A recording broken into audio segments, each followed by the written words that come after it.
গত 14 মার্চ কানাডার প্রধানমন্ত্রী হিসেবে শপথ গ্রহণ করেছিলেন মার্ক কার্নে। জাস্টিন ট্রুডোর উত্তরসূরি হিসেবে কানাডার লিবারেল পার্টি তাকে বেছে নিয়েছিল, কিন্তু শপথ গ্রহণের মাত্র 9 দিনের মাথায় সরকার ভেঙে নিলেন সেই কার্নে।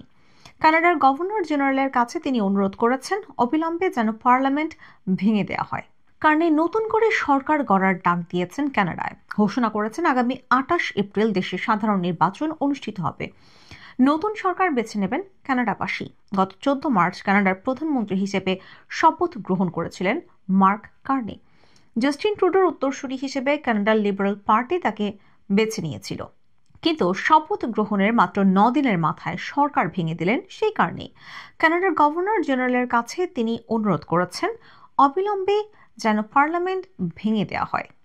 কার্নে নতুন করে সরকার গড়ার ডাক দিয়েছেন কানাডায়, ঘোষণা করেছেন আগামী 28 এপ্রিল দেশে সাধারণ নির্বাচন অনুষ্ঠিত হবে। নতুন সরকার বেছে নেবেন কানাডাবাসী। ট্রুডো কুর্সিতে থাকাকালীন কানাডার জনমত লিবারেলদের পরিবর্তে কনজারভেটিভদের দিকে ঝুঁকেছিল।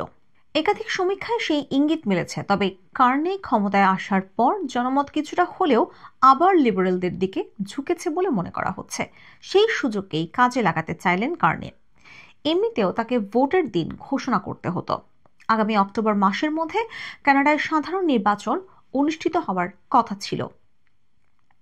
সেই ভোটই আরও এগিয়ে আনলেন কার্নে। রবিবার রাতে তিনি নিজের সিদ্ধান্তের কথা সামাজিক মাধ্যমে ঘোষণা করেছেন। লিখেছেন, আমি এই মাত্র গভর্নর জেনারেলকে বললাম পার্লামেন্ট ভেঙে দিতে এবং আগামী 28 এপ্রিল সাধারণ নির্বাচন ঘোষণা করতে। তিনি রাজি হয়েছেন। G7 আমাদের কানাডাকে সবচেয়ে বেশি শক্তিশালী অর্থনীতি করে তুলতে হবে।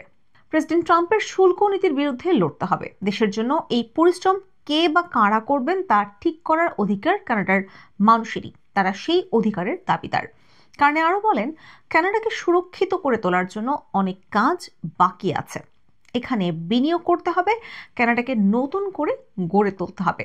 প্রেসিডেন্ট ট্রাম্পের অনৈতিক শুল্ক হুঁশিয়ারির মুখে কানাডায় যে সংকট নেমে এসেছে তার মোকাবেলা করতে হবে।